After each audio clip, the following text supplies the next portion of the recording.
అయితే record link ఎట్లాగైతే మనకు జూమ్ లింక్ ఉంటుందో రికార్డ్ లింక్ ఉంటే ఇది క్లౌడ్ రికార్డింగ్ అవుతుంది కాబట్టి మీకు అది వచ్చేస్తుంది. మనకు ఏ మీటింగ్ అయినా ఇప్పుడు రికార్డ్ అవుతుంది. మనకు యూట్యూబ్ అన్ని యూట్యూబ్ పంపలేం కదా. చిన్న చిన్న డిస్కషన్స్ అవన్నీ కూడా మనం యూట్యూబ్ పంపలేము. యూట్యూబ్ పంపేటువంటి వాటిని డెఫినెట్గా వాటిని ఒక ఎడిటింగ్ వచ్చేటట్టు చూసుకొని దాన్ని చేస్తాం కాబట్టి జనరల్ డిస్కషన్స్ అన్నీ కూడా రోజువారీ మనం చేసే డిస్కషన్స్ అన్ని యూట్యూబ్ పంపడానికి అనుకువ ఉండవు. సరే ఎనీహౌ మనకు చాలా స్పీడ్గా, మామూలు స్పీడ్ కాదు, అతివేగంగా పోవాల్సినటువంటి అవసరం ఉంటుంది. విత్ నో టైం అంటే 60 to 70 డేస్లోనే మీకు మీకు జేఎల్ ఎగ్జామినేషన్ ప్యాటర్న్ ఉండే అవకాశం ఉంది. దీంట్లో కొంతమంది సెట్ నెట్ ఉద్దేశంతో కూడా జాయిన్ అయ్యేటువంటి వాళ్ళు తెలంగాణ వాళ్ళు ఉంటారు. ఒక ఇద్దరు ముగ్గురు అయ్యిండ్రు కూడా. వాళ్ళు ఇదే స్పీడ్ని అందుకోండి. తర్వాత మీ ప్రిపరేషన్ అనేది ఇంటి వద్ద ఒక రోజు ఒక 5-6 గంటలు కనుక ఉంటే మీకు నెట్ సెట్ సరిపోద్ది. తర్వాత చాలామంది జాబ్ చేస్తున్నటువంటి వాళ్ళు దీంట్లో ఉన్నారు. ఎండాకాలం కాబట్టి టీచింగ్లో ఉన్నటువంటి వాళ్ళు కొంత దీనికి సమయం కేటాయించుకోండి. ఎక్కువ సమయాన్ని దీని మీద స్పెండ్ చేసినట్లయితే మీకు వచ్చే రిజల్ట్ కూడా బాగా వస్తుంది. రిజల్ట్ ఓరియంటెడ్ చదవాలి కాబట్టి ఏదో ఆషామాషి చదివితే పోటీ ప్రపంచంలో ఇది కాంపిటీషన్ ఎరా కాబట్టి పోటీలో మనం ఉండాలి. పోటీలో మనం ఉండాలంటే ఫినిషింగ్ టచ్, తర్వాత రన్నింగ్ రేస్లో చాలా అడ్వాన్స్గా ఉండాలి. అడ్వాన్స్ టెక్నిక్స్ కూడా ఉపయోగించుకోవాలి. అడ్వాన్స్ టెక్నిక్ భాగంగానే ఇప్పుడు కంప్యూటర్ బేస్డ్ టెస్ట్ వాళ్ళు ఉన్నారు. దాని ప్రాక్టీస్ కూడా అవుతాం. దీంట్లో మనం సబ్జెక్టు రావడం ఒక ఎత్తు అయితే వచ్చిన సబ్జెక్ట్ని మనం ఎట్లా ప్రజెంట్ చేయాలనేది కూడా చాలా ఇంపార్టెంట్. కంప్యూటర్ బేస్డ్ రిక్రూట్మెంట్ టెస్ట్లో దాని ప్రాసెస్ తెలియక ఇబ్బందులు పడేటువంటి వాళ్ళు కూడా ఉంటారు. మొట్టమొదట అందుకనే మనకి ఏంటంటే బలం ఉండే కానీ సరిపోదు, స్ట్రెంత్ ఉండే సరిపోదు, టెక్నిక్ కూడా కావాలి. ఇప్పుడు క్రికెట్ ఆడుతుంటారు, చాలా బలవంతులు కూడా బోల్డ్ క్లీన్ బోల్డ్ అవుతుంటారు. టెక్నిక్తో ఆడితే మామూలు స్ట్రెంత్ ఉన్నటువంటి వాళ్ళు కూడా 4లు 6లు కొడుతుంటారు. ఇది కూడా అంతే. సబ్జెక్ట్ రాగానే సరిపోదు, సబ్జెక్ట్ మనం ఎట్లా ప్రజెంట్ చేయాలి కూడా మనకు తెలవాలి. సబ్జెక్ట్ని మనం ఎట్లా రీచ్ కావాలని కూడా తెలవాలి. విస్తారంగా చదవటం అనేది కాదు. మనకు ఓ తులం బంగారం కావాలంటే టన్ను మట్టిని తీయాల్సి వస్తుంది. ఓ టన్ను మట్టిని అంటే బంగారం ఉన్న చోట ఓ టన్ను మట్టిని శుద్ధి చేస్తే కానీ మనకు ఒక 10 గ్రామ్స్ బంగారం దొరకదు. అట్లాగే పుస్తకాలను మనం చదివితే సరిపోదు. ఎన్ని పుస్తకాలు చదివినావు, ఎన్ని పేజీలు చదివినది కాదు. మనకు కావాల్సిన కంటెంట్ని ఎట్లా పట్టుకోవాలి, ఆ పాయింట్స్ని ఎట్లా దొరికించుకోవాలనేది ఇంపార్టెంట్. ఆ దృష్టితో మీరు కనుక చదివితే మీ సక్సెస్ రేట్ బాగుంటుంది. దీంట్లో చాలామంది తెలంగాణ స్టూడెంట్స్ కూడా 2-3 జాయిన్ అయ్యింది ఈరోజు. సెట్ ఉన్నటువంటి వాళ్ళు. తర్వాత సబ్జెక్టుకు దూరమైనటువంటి బాధ కూడా వాళ్ళకు ఉంది. మీరు కూడా సబ్జెక్ట్ను ప్రేమిస్తే, సబ్జెక్ట్ని కనుక మనం ఇష్టపడితే అది మనకు దూరం పోదు. ఆ నేపథ్యంలో మీరు ఈ సబ్జెక్ట్ చదవండి. మీకు ఆల్రెడీ ఇంతకుముందు చెప్పాను. ఇవాళ మైక్రో ఎకనామిక్స్ సంబంధించినటువంటి ఏరియాస్ని చూద్దాం. అంటే మైక్రో ఎకనామిక్స్ ఏరియాని చూసేటప్పుడు మనకు ఉన్నటువంటి 4 అంశాలు ఉన్నాయి. ఎకనామిక్ యాక్టివిటీస్ అనేదాన్ని the consumption, production, exchange, distribution, ఇంకొకటిది వెల్ఫేర్ ఎకనామిక్స్ అని ఒక 5 భాగాలు ఉంటాయి దీంట్లో. ఆర్థిక కార్యకలాపాలు 4 అయినప్పుడు కూడా వెల్ఫేర్ ఎకనామిక్స్ అనేది అడ్వాన్స్గా ఈరోజు బాగా ప్రాచుర్యం పొందింది కాబట్టి దాన్ని కూడా ఒక భాగంగా వెల్ఫేర్ ఎకనామిక్స్ చూస్తాము. జనరల్ ఈక్విలిబ్రియం కూడా చెప్పుకుంటాము. అయితే కన్జంప్షన్ అనగానే చూసేందుకు ఒకటే పదం కానీ దాంట్లో అనేక సిద్ధాంతాలు ఉంటాయని చెప్పుకున్నాం. డిమాండ్ మొత్తం అంతా కూడా దాంట్లోకి వస్తుంది, కన్జంప్షన్లోకి వస్తుంది. యూటిలిటీ అంతా కూడా కన్జంప్షన్ కిందనే వస్తుంది. తర్వాత ఇండిఫరెన్స్ కర్వ్స్ అన్ని కూడా కన్జంప్షన్ కిందనే వస్తాయి. అంటే రివీల్డ్ ప్రిఫరెన్స్ థియరీ లాంటివి అడ్వాన్స్ ఉన్నటువంటి కూడా కన్జంప్షన్ కింద వస్తాయి. కన్జంప్షన్ అంటే కేవలం ఏదో క్షీణోపాంతపై సిద్ధాంతం, సమోపాంతపై సిద్ధాంతం అనేటువంటిది కాకుండా డిమాండ్ విశ్లేషణ మొత్తం కూడా దానికి డిమాండ్ అనాలిసిస్ అని చెప్పేసి మీకు మొట్టమొదటి సిలబస్లో ఒక 2 డిమాండ్ అనాలిసిస్ అంతే. తర్వాత Marshall Hicks reveal preference approaches అని ఇంకొకటి ఇచ్చిండ్రు. ఇది ఆశాంతం అంతా కూడా ఏంటంటే కన్జంప్షన్ సంబంధించినటువంటి అంశాలు దీంట్లో ఉంటాయి. తర్వాత ప్రొడక్షన్ చూస్తాము, తర్వాత ఎక్స్చేంజ్ మార్కెట్ చూస్తాము, డిఫరెంట్ టైప్స్ ఆఫ్ మార్కెట్లు చెప్పుకుంటాం. తర్వాత డిస్ట్రిబ్యూషన్ సంబంధించిన ఫ్యాక్టర్ ప్రైసింగ్ అంటాం, దాన్ని మనం ఉత్పత్తి కారకాల ధరలు అంటాం. అంటే ఈ 5 భాగాలు చదువుకోవాలంటే మనం ఒక 7-8 రోజుల్లో ఈ 5 భాగాలు మనం కంప్లీట్ చేసుకోవాలంటే మీ వేగం చాలా ఎక్కువ ఉండాలి. మీకు పవర్ పాయింట్ పెట్టినామంటే ఈ వీడియోలు పెట్టినామంటే ఆ వేగం వెళ్ళిపోతూ ఉండాలి. ఇంకొకటి ఏంటంటే వీడియోలు ఆ లింకులు కనుక సరిగ్గా లేకపోతే మీకు ఇంకొకటి విషయం చెప్తాను. మన వెబ్సైట్ మీకు అందరికీ తెలుసా? ఇంతకు వెబ్సైట్ తెలుసా మనది?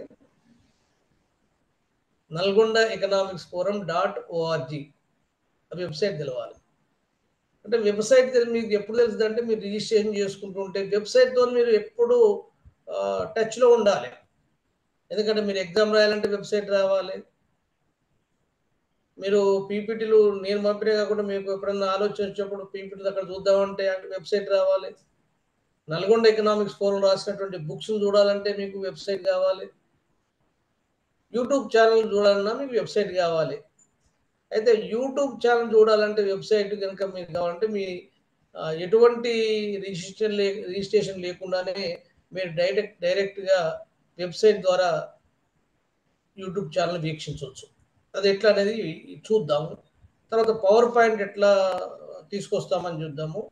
పవర్ పాయింట్ కూడా ఎట్లా మీరు వాటిని చూడాలనేటువంటిది ఇఫ్ ఇన్ కేస్ మనకు ఒక్కోసారి జంప్ అవుతాయి, ఒక్కోసారి ఎరాజ్ అవుతాయి, అంటే డిలీట్ అవుతాయి. నేను పంపినటువంటి వీడియోస్ అంతా కూడా మీకు ఒక్కొక్క దగ్గర దొరకవు. అవన్నీ కూడా ఒక ఆర్డర్లో పెట్టుకోరు. అప్పుడు ఎట్లా మరి మాటికి ఫోన్ చేసి సార్ని డిస్టర్బ్ చేయండి అని మీరు అట్లా అనుకుంటే నేను డిస్టర్బ్ అయ్యాను కానీ మీకు దీనికి ఒక చక్కని మార్గం కూడా చెప్తాం. మీరు ఏం చేయండి అంటే ఇన్స్ట్రక్షన్స్ వినండి. దీంట్లో చూపిద్దామంటే లింక్ మిస్ అయింది. I will rectify tomorrow. Nalgonda economics forum .org అని చెప్పేసి మన సైట్ అడ్రస్ ఉంటుంది. నేను మీకు గ్రూప్లో పెడతాను. దీని తర్వాత మనకు వెబ్సైట్ వచ్చేస్తుంది. వెబ్సైట్ వచ్చిన తర్వాత చివరిలో యూట్యూబ్ క్లాసెస్ అని ఉంటాయి. ఆ యూట్యూబ్ క్లాసెస్ కనుక మీరు టిక్ చేస్తే మళ్ళీ లెఫ్ట్ సైడ్లో సబ్జెక్ట్ అడుగుతుంది. దాంట్లో మైక్రో, మ్యాక్రో, తర్వాత పబ్లిక్ ఎకనామిక్స్ ఇట్లా భాగాలు ఉన్నాయి. ఆల్రెడీ వీడియోలు సెట్ చేసి పెట్టి ఉన్నాయి. మీరు మైక్రో మీద ఇప్పుడు మనకు ప్రజెంట్ మైక్రో కావాలి కాబట్టి మైక్రో మీద పెట్టేసి సెర్చ్ అని ఉంటుంది. సెర్చ్ని కొట్టేస్తే మైక్రోలో ఉన్నటువంటి వీడియోలన్నీ మీకు కనపడతాయి. అంటే ఎన్నైతే సుమారుగా 30 వీడియోలు ఉన్నట్టున్నాయి దాంట్లో ఆ 30 వీడియోలు మీకు కనపడతాయి. దాని మీద క్లిక్ చేస్తే ఆ వీడియో ప్లే అవుతుంది. అంటే మీరు లింక్ పోయి ఎక్కడ ఆ వీడియో ఏముందో మీకు కనపడదు. లింక్లో ఒక్కొక్కటి ఒత్తుకుంటూ పోవాలి. అది అర్థశాస్త్రం నిర్వచనం ఒకటి వస్తుంది, సూక్ష్మ శాస్త్రం, స్థూలార్థ శాస్త్రం మరొకటి వస్తుంది. అయితే ఆ వీడియో పైన ఉన్నటువంటి ఆ ఫోటో మీకు కనపడదు. ఈ యూట్యూబ్ క్లాసెస్ మాత్రం ఆ లింక్ మంచిగా నీట్గా పిక్చర్ కనపడుతుంది. అది ఏ టాపిక్ అనేది కనపడుతుంది. దాన్ని మీకు డిస్ప్లే చేద్దామంటే సమ్ టెక్నికల్ ప్రాబ్లం వచ్చింది. అది 2-3 సార్లు చేసినా అట్లే ఉంది. మీకు ఒకటి పవర్ పాయింట్ కనపడ్డదా మీకు పెట్టినటువంటిది ఫస్ట్ పీపీటీ? రెస్పాన్స్ ఇవ్వండి. Okay sir. నేను అడిగినప్పుడు రెస్పాన్స్ చేయండి. ఎందుకంటే పవర్ పాయింట్ పెట్టినప్పుడు నాకు ఏం కనపడదు, ఒక నా పీపీటీనే కనపడుతుంది. అదొకటి గుర్తుపెట్టుకోండి. తర్వాత నేను మీకు ఆల్రెడీ పెట్టాను. ఇది జస్ట్ దీంట్లో ఉన్నటువంటి విషయాలని మనం చాలా స్పీడ్‌గా ఏమేమి కంటెంట్స్ ఉంటాయనేటువంటి దాన్ని మీరు చదవండి. రేపొకటి డిమాండ్‌కి సంబంధించినటువంటి మ్యాథమెటికల్‌గా డిమాండ్ రేట్ ఎట్లా ఉంటది? డిమాండ్ సప్లైలు ఖండించుకున్నప్పుడు ఆ రేట్ ఎట్లా వస్తది? సర్ప్లస్‌ని మనం ఎంత ఎట్లా కాలిక్యులేట్ చేయొచ్చు అనేటువంటిది ఈ నెట్ సెట్‌లో ఎక్కువ అడుగుతుంటారు ఆ లెక్కల్ని. అయితే మన జేఎల్ ఎగ్జామినేషన్ కూడా we expected such type of questions. కానీ అటువంటి క్వెషన్స్ ఏం రాలేదు. అయితే సాధారణంగా అయితే స్టాండర్డ్ ఎగ్జామ్స్ గనుక ఉన్నట్లయితే డెఫినిట్‌గా ఆ మ్యాథమెటికల్ సంబంధించినటువంటి ఇవ్వడం అనేది సాధారణంగా జరిగేటువంటిది. అయితే ఇక్కడ మనం ఆ లెక్కలకు సంబంధించింది కసరత్తు చేయాలంటే మీకు ఆల్రెడీ కొంత అవగాహన ఉండాలి. నేను మ్యాథమెటికల్‌గా సంబంధించినటువంటివి కూడా ఇచ్చాను. అంతకుముందు ఎవరికైనా టచ్ ఉంటేనేం పర్వాలేదు. ఒకవేళ అటువంటి మనకు ఆ మ్యాథమెటికల్ గనుక మీకు అంతకుముందు ఎప్పుడైనా చూడకపోతే, లేకపోతే వినకపోతే, మీరు అర్థం చేసుకోకపోతే జస్ట్ ఒక క్లాస్‌లోనే అవన్నీ మనకు డిమాండ్ బ్యాక్ వచ్చేత్తామంటే మనం మ్యాథమెటికల్‌గా చేస్తాం. ఐఎస్ఎల్ఎం కర్వ్ గూడా మనం ఎట్లా ఇంట్రెస్ట్ రేటు ఎట్లా సమతుల్యం జరుగుతది అనేటువంటిది గూడా మ్యాథమెటికల్‌గా మీకు ఇచ్చినటువంటి దాంట్లో ఐఎస్ఎల్ఎం కర్వ్‌కి సంబంధించింది నెట్ సెట్‌లో ఇచ్చేటువంటి లెక్కల ఆధారం చేసుకొని వాటిని జేయడం జరిగింది. అయితే మనకు మైక్రో ఎకనామిక్స్ గనుక పర్ఫెక్ట్ అయితే మైక్రో ఎకనామిక్స్‌ని చాలా అలవోకగా అర్థం చేసుకోవడానికి వీలుంటది. మనకి బేసిక్ సబ్జెక్ట్ ఏంటిదంటే మనకు మైక్రో అనేటువంటిది ప్యూర్ ఎకనామిక్స్ అది. మ్యాక్రో ఎకనామిక్స్ తర్వాత దాన్ని ఆధారం చేసుకొని డెవలప్ అయ్యేటటువంటిది మ్యాక్రో ఎకనామిక్స్. అంటే ఇనీషియల్‌గా సూక్ష్మార్థ శాస్త్రం అనేటువంటిది ఆలోచన విధానమే ఒక సంస్థను గాని, ఒక వ్యక్తిని గాని తీసుకొని అది ఆర్థిక వ్యవస్థకి మొత్తానికి అన్వయింపజేసినటువంటి శాస్త్రంని మనం మైక్రో ఎకనామిక్స్ అని చెప్తాము. దాంట్లో ఒక సంస్థ గాని, ఒక వ్యక్తి గాని, ఒక ఉత్పత్తి కారకం గాని, అంటే ఒక వినియోగదారుడు ఎట్లా తృప్తి చెందుతాడు? ఒక సంస్థ ఎట్లా ఉత్పత్తి చేస్తది? ఒక సంస్థ ఉత్పత్తి వ్యయాలు ఎట్లా ఉంటాయి? ఒక సంస్థ లాభాలు ఎట్లా ఉంటాయి? అది సంపూర్ణ పోటీ మార్కెట్ గావచ్చు, ఏకస్వామ్యం గావచ్చు, ద్విస్వామ్యం గావచ్చు, పరిమిత స్వామ్యం గావచ్చు. అన్నీ గూడా ఒక్కొక్క సంస్థను తీసుకొని మనం ఎగ్జాంపుల్ చెప్పుకుంటాం. ఒక వినియోగదారుడు ఎట్లా గరిష్ట ప్రయోజనం పొందుతాడు అని చెప్పేసి మనం ఇండిఫరెన్స్ కర్వ్ అనాలిసిస్‌లో చూస్తాం. ఒక ఉత్పత్తిదారుడు ఎట్లా గరిష్ట ఉత్పత్తిని చేస్తాడని చెప్పేసి మనం ఐసోకాంట్, ఐసోకాస్ట్ కర్వ్‌ను ఆధారం చేసుకొని రిడ్జ్ కర్వ్స్ అంటాం మనం. రిడ్జ్ రేఖలు అంటే ఏమిటి అనేది కూడా మనకు డిగ్రీలో ఉండవు గానీ, పీజీ స్థాయిలో చాలా సందర్భాల్లో క్వెషన్ అడిగినటువంటి సందర్భాలు ఉంటాయి. మీకు చాలా డీటెయిల్‌గా పవర్ పాయింట్‌ల్లో రిడ్జ్ రేఖలకు సంబంధించినవి కూడా ఇచ్చారు. అయితే ముందుగా కన్జంప్షన్ సంబంధించినటువంటి ఏరియాస్ ఏమున్నాయి తర్వాత ఒక్కొక్క దాన్ని మనం వాటిని చూసుకునేటువంటి ప్రయత్నం చేద్దాం. అయితే ఇక్కడ గమనించాల్సింది ఏంటంటే ఆహ్, సిద్ధాంతాలు ఇవన్నీ గూడా మనం అర్థం చేసుకున్న తర్వాత ఎట్లా క్వెషన్స్ వస్తాయనేటువంటిది కూడా మనకు గావాలి. క్వెషన్స్ ప్యాటర్న్ అనేటువంటిది చాలా ఇంపార్టెంట్. మీరు దీంట్లో కొంతమంది ఫ్యాకల్టీ మెంబర్‌లు చేసినటువంటి వాళ్ళున్నారు. కొంతమంది సెట్ నెట్ పాస్ అయినటువంటి వాళ్ళున్నారు. కొంతమంది ఇంకా రీసెంట్‌గా పాస్ అయినటువంటి వాళ్ళుంటారు. డిఫరెంట్ కాంబినేషన్స్‌లో ఉన్నటువంటి స్టూడెంట్స్ మన దగ్గరకొస్తారు గాబట్టి, ప్రశ్నల విధానం ఎట్లా ఉంటుందనేది ఒక పేపర్ రాస్తే మీకు అది అర్థమైపోద్ది. అయితే ప్రశ్నలు ఎట్లా ఉంటాయి అనేది ముందు మనం అర్థం చేసుకున్న తర్వాత అంటే స్ట్రక్చర్ ఎట్లా ఉంటది? క్వెషన్ స్ట్రక్చర్ ఎట్లా ఉంటది? అన్నీ మూసలో పోసినట్టుగానే అడగరు ఎప్పుడు గూడా. ఒకటి పాజిటివ్ క్వెషన్స్ అడుగుతారు. అంటే నెగెటివ్ క్వెషన్స్. ఒక్కొక్క దాన్ని 4, 5 ఇచ్చేసి దాంట్లో 2, 3 పికప్ జేసి 1, 2, 3 కరెక్టా? 4, 5, 6 కరెక్టా? ఇట్లా సంఖ్యలు గిట్ల ఇచ్చి కన్‌ఫ్యూజన్ చేసేటువంటి అవకాశాలుంటాయి. ఈ మధ్య కాలంలో పీఎస్‌సీ వాళ్ళు ఎక్కువ ప్రశ్నలు ఎట్లా అంటే చాలా కాంబినేషన్స్ ఇస్తున్నారు. ఒకటి ఇప్పుడు ఆహ్, అర్థశాస్త్ర పితామహుడు ఎవరు అని సింపుల్ క్వెషన్ తీసుకుందాం మనం. అట్లా తీసుకున్నప్పుడు మనకు డైరెక్ట్‌గా క్వెషన్ ఏందంటే ఇవి డైరెక్ట్ క్వెషన్స్. ఆడమ్ స్మిత్ అనేటువంటి డైరెక్ట్ క్వెషన్స్. ఒక 4 పేర్లు ఇస్తారు. కీన్స్, జేఎస్ మిల్, జేబీ సే దాంతో పాటు ఆడమ్ స్మిత్ ఇచ్చారనుకోండి. ఇవన్నీ కూడా ఏంటిదంటే బేసిక్ క్వెషన్స్. అట్లా కూడా కొన్ని అడుగుతుంటారు. మనకు సాధారణంగా అనిపించే వాటి కూడా ఒక్కొక్కసారి ఓ 5, 6 క్వెషన్స్ ఉండేటువంటి అవకాశాలుంటాయి. అటువంటి క్వెషన్ చూసి మనకేమనిపిస్తదంటే పేపర్ చాలా ఈజీగా ఉంది అనేటువంటి ఒక ఆలోచన మనకొస్తది. అన్ని సార్లు ఒక 10 క్వెషన్‌లు గనుక మనం అట్లా క్వెషన్ పేపరొస్తే పేపర్ ఎంతో ఈజీగా ఉందనేటువంటి భ్రమ కలుగుతది. మన తెలంగాణలో జరిగినటువంటి జేఈఈ ఎగ్జామినేషన్‌లో ఇండియన్ ఎకానమీకి సంబంధించిన క్వెషన్ ఒక్కటి కూడా రిలవెంట్ లేకుండా ఇచ్చినటువంటి సందర్భాలున్నాయి. దాని మీద చాలా సైటేషన్స్ పెట్టాము. ఆహ్, అంటే ఒక రకంగా చెప్పాలంటే నేరాల సంఖ్య కూడా దాంట్లో అడిగారు. ఎక్కువ నేరాలు జరిగినటువంటి క్రైమ్ రేట్ కూడా అడిగారు. అంటే అడగటానికి సిలబస్‌ని కాకుండా ఒక్కోసారి ఔట్ ఆఫ్ సిలబస్ కూడా ఒక్కోసారి వాళ్ళు వెళ్తారు. ఎట్లైనప్పుడు కూడా మనం వాటికి సమాధానాలు ఎంతవరకు ఇచ్చినామనేటువంటిదే చాలా ఇంపార్టెంట్ కాబట్టి, మనం అన్ని రకాల సిద్ధమయ్యేటువంటి పరిస్థితిలో ఉండాలి. క్వెషన్ పేపరు చూడగానే మనకు డైరెక్ట్ క్వెషన్స్ ఉంటాయి. ఇండైరెక్ట్‌గా అడుగుతారు. మల్టిపుల్ చాయిసెస్ అడుగుతారు. మ్యాచింగ్ అడుగుతారు. ఇంకోటేంది ఇది ఆడ్ వన్ అడుగుతారు. అంటే దీంట్లో సరి అయింది కానిదేంది? సరి అయినది ఏంటిది? సరి అయిన జత ఏంటిది? కొన్ని జతలు ఇస్తుంటారు. అంటే సింపుల్ ఎగ్జాంపుల్ చెప్తే మీకు అర్థమైద్ది. ఆడమ్ స్మిత్ అని వచ్చేసి 'వెల్త్ ఆఫ్ నేషన్స్' అంటే జేమ్ కీన్స్ 'జనరల్ థియరీ' ఇట్లా. అంటే ఒక్కొక్క వ్యక్తి యొక్క పుస్తకాన్ని పెట్టేసి ఒకటి తప్పు పుస్తకం ఇస్తారు. అంటే వాళ్ళ యొక్క ఆథర్స్, తర్వాత వాళ్ళ పుస్తకాలు. అట్లా ఒక 4, 5 క్వెషన్‌లు బుక్స్ మీద అడిగేటువంటి సందర్భాలుంటాయి. తర్వాత వాళ్ళ యొక్క కాంటెంపరరీస్ గూడా అడుగుతారు.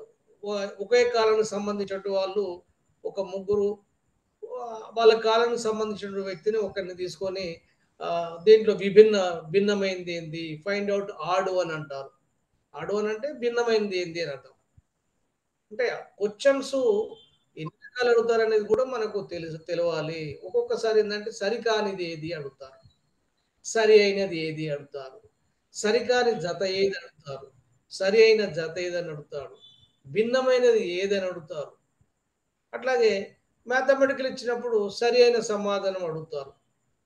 అంటే ఒక 10 రకాల ప్రశ్నల్ని మిమ్మల్ని అడిగేటువంటి అవకాశం ఉంది.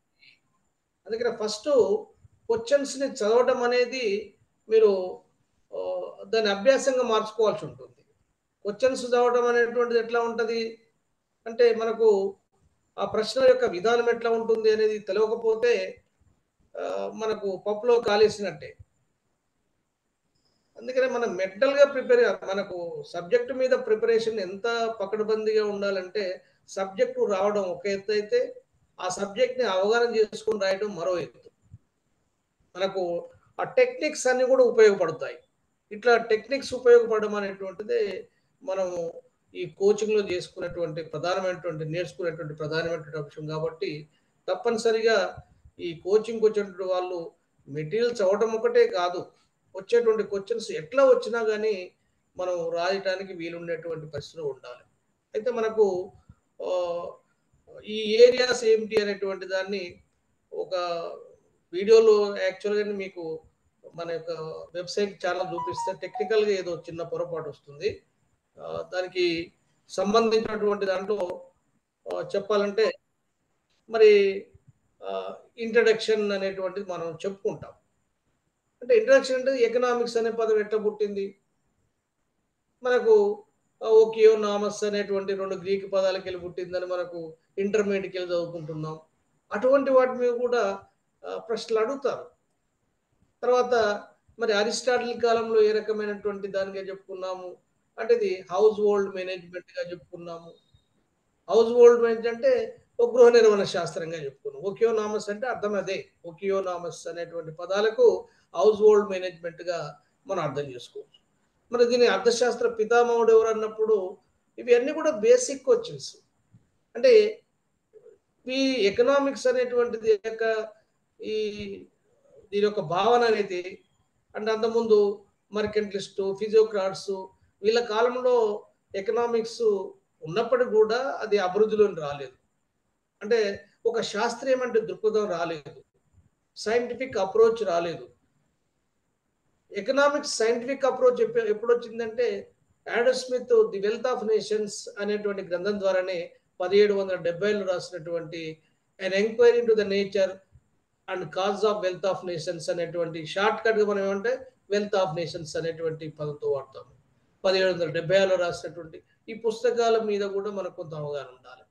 మరి దీంట్లో ఇచ్చిన నిర్వచనం అనేటువంటిది ఏంది అంటే ఆ, సంపద నిర్వచనం అని మనకు తెలుసు. సంపద నిర్వచనంలో చాలా రకాలైనటువంటి విమర్శలు కూడా ఉన్నాయి. వాళ్ళు ఫ్రీ మార్కెట్కు ఎక్కువ ఇంపార్టెన్స్ ఇచ్చిండ్రు. ఆడమ్ స్మిత్ కాంపిటీషన్ ఉన్నప్పుడు, పర్ఫెక్ట్ కాంపిటీషన్ ఉన్నప్పుడు పోటీతో వాళ్ళు వస్తువులు ఉత్పత్తి చేస్తారు. స్వేచ్ఛా మార్కెట్ ఉంటుంది. అందరికీ వెనక ఏంటంటే లాభాపేక్ష అనేటువంటి ఒక స్వలాభాపేక్ష, సెల్ఫ్ సెల్ఫ్ ఇంట్రెస్ట్ అనేటువంటి దీంట్లో ఉంటుంది అనేటువంటిది. అదే ఒక మాట చెప్పాలంటే ఇన్విజిబుల్ హ్యాండ్గా చెప్తారు, అదృశ్యస్తం అని. అంటే మార్కెట్ ఏమన్నా ఏది నడిపిస్తుంది, మార్కెట్ని కనబడినటువంటి ఒక అగోచరమైనటువంటి హస్తం, ఇన్విజిబుల్ హ్యాండ్. అది ఏంటిదంటే మనిషికి ఉండేటువంటి స్వార్థ బుద్ధి, తను లాభాలు సంపాదించాలి, లాభాపేక్ష. అంటే ఎకనామిక్ మ్యాన్ అనేది ఇంపార్టెంట్గా తీసుకుంటారు వీళ్ళు. అంటే మనిషి మామూలు మనిషి కాదు, తను డబ్బులకు అంటే స్వలాభాపేక్షాన్ని, సెల్ఫ్ ఇంట్రెస్ట్తో పనిచేస్తాడు. ఆ సెల్ఫ్ ఇంట్రెస్ట్ అనేటువంటిది స్వేచ్ఛా వ్యాపారం, లీసెస్ ఫేర్ ఎకానమీ అనేటువంటిది, ఇవి వ్యాపారాన్ని వృద్ధి చేసుకుంటూ ఆర్థిక వ్యవస్థను ముందుకు నడిపించేటువంటి ఇన్విజిబుల్ హ్యాండ్గా ఆడమ్ స్మిత్ పేర్కొంటాడు. అయితే దీంట్లో ఈ ప్రైస్ మెకానిజం, ధరల యంత్రాంగం నడిపిస్తుందని, స్వేచ్ఛా మార్కెట్ ఉంటుందని, సంపూర్ణ పోటీ మార్కెట్ ఉంటుందని, అట్లాగే వేతనాల నిధి ఉంటుందని, ఇవన్నీ వాళ్ళకు సాంప్రదాయ ఆర్థికవేత్తలకు పిల్లర్స్ లాంటివి, వాళ్ళకు మూల స్తంభాలు అంటాం కదా. అంటే స్వేచ్ఛా వ్యాపారం ఉంటుంది, ఇన్విజిబుల్ హ్యాండ్ నడిపిస్తుంది, ధర యంత్రాంగం నడిపిస్తుంది. Supply creates its own demand, supply తనకు తాను డిమాండ్ను సృష్టించుకుంటుందని చెప్పినటువంటి జేబీసే సూత్రం కూడా ఈ సంప్రదాయ ఆర్థికవేత్తలకు ఒక మూల స్తంభం లాంటిది. కాబట్టి మనం ఎకనామిక్స్ను మొదలుపెట్టినప్పుడే, దాన్ని పరిచయం చేసుకునేటప్పుడే అర్థశాస్త్రం ఎట్లా దాని యొక్క ఆవిర్భావం జరిగింది, అర్థశాస్త్రం పుట్టుక ఏ పదాల ద్వారా వచ్చింది, ఆర్థిక కార్యకలాపాలు అంటే ఏమిటి, ఆర్థిక కార్యకలాపాలని మనం శాస్త్రీయంగా అధ్యయనం చేయడమే మనం అర్థశాస్త్రంగా చెప్పుకున్నాము. దాంట్లో కన్జంప్షన్, ప్రొడక్షన్, ఎక్స్చేంజ్, డిస్ట్రిబ్యూషన్, ఈ 4 అంశాలను చూడడమే మనం మైక్రో ఎకనామిక్స్గా చెప్పుకుంటాం. అయితే దీంట్లో మరి నిర్వచనాల విషయానికి వచ్చినట్లయితే, అంటే ఇక్కడ నిర్వచనాల కంటే ముందు ఏంటంటే దీనికి వెనుక ఉన్నటువంటి సబ్జెక్ట్ మ్యాటర్ ఏంటి. సబ్జెక్ట్ మ్యాటర్ అంటే ఏంది, అర్థశాస్త్రానికి ఒక విషయ వస్తువు ఉండాలి. అదేంటిదంటే మానవ కోరికలు, ఎఫర్ట్స్, అంటే వాంట్స్, ఎఫర్ట్స్ అండ్ సాటిస్ఫాక్షన్ అనేటువంటిది మనం ఈ సబ్జెక్ట్ మ్యాటర్గా చెప్పుకుంటాం. వీటి చుట్టే ఆర్థిక కార్యకలాపాలు పరిభ్రమిస్తుంటాయి, తిరుగుతుంటాయి. దీంట్లో ఉత్పత్తిదారులు ఉంటారు, వినియోగదారులు ఉంటారు, వ్యాపారస్తులు ఉంటారు, ప్రభుత్వం ఉంటుంది. వీళ్ళందరినీ కలిపితే మనం ఆర్థిక ఏజెంట్లు, ఎకనామిక్ ఏజెంట్స్ అనేటువంటి దాంతో మనం పిలుస్తుంటాం. అంటే ఎకనామిక్ యాక్టివిటీస్ అంటే 4 రకాలు చెప్పుకున్నాం: consumption, production, exchange and distribution. అట్లాగే అర్థశాస్త్ర విషయం అంటే చెప్పుకున్నాం మనం, అంటే సబ్జెక్ట్ మ్యాటర్ ఆఫ్ ఎకనామిక్స్ ఏంటి, వాంట్స్, ఎఫర్ట్స్ అండ్ సాటిస్ఫాక్షన్ చెప్పుకున్నాం. అట్లాగే మరి ఆర్థిక ఏజెంట్లు ఎవరని చెప్పుకున్నాము, ప్రొడ్యూసర్స్, ట్రేడర్స్ అంటే వ్యాపారస్తులు, కన్జ్యూమర్స్ అండ్ గవర్నమెంట్. ఈ 4 భాగాలను ఉన్నటువంటి పనిచేసేటువంటి దాన్ని ప్రభుత్వం, ఉత్పత్తిదారులు, వినియోగదారులు, వ్యాపారస్తులుగా చెప్పుకుంటున్నాం.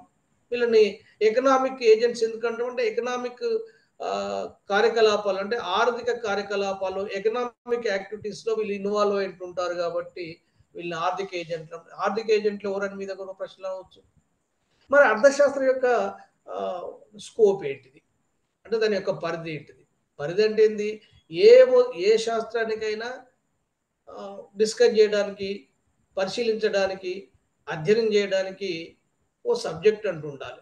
ఆ సబ్జెక్టు ఏదైతే డిస్కస్ చేస్తుందో అది ఆ సబ్జెక్టు పరిధిలోనికి వస్తాయి.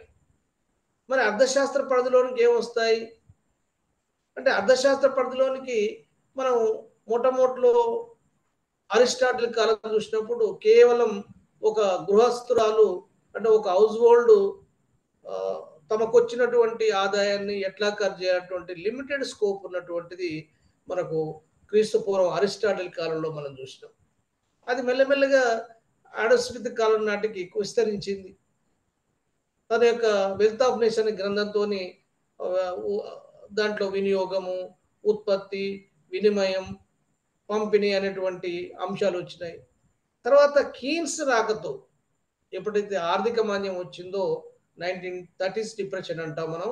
ఆర్థిక మాంద్యంతో ఈ యొక్క అదృశ్యాస్తం కానీ, ధరల యంత్రాంగం కానీ, సప్లై క్రియేట్స్ ఓన్ డిమాండ్ కానీ, వీటన్నిటికీ పనిచేయకుండా అయిపోయింది. వీటికి కాలదోషం పట్టింది, అవుట్డేటెడ్ అయిపోయింది, సమస్యకు పరిష్కారం చూపించలేకపోయినాయి. వాళ్ళందరూ కూడా ఎప్పుడు ఆర్థిక వ్యవస్థలు ఎప్పుడు కూడా సంపూర్ణ ఉద్యోగిత ఉంటుందన్నారు. అంటే ఫుల్ ఎంప్లాయ్మెంట్ ఉంటుంది, ఓవర్ ప్రొడక్షన్ కానీ అండర్ ప్రొడక్షన్ కానీ ఉండదు.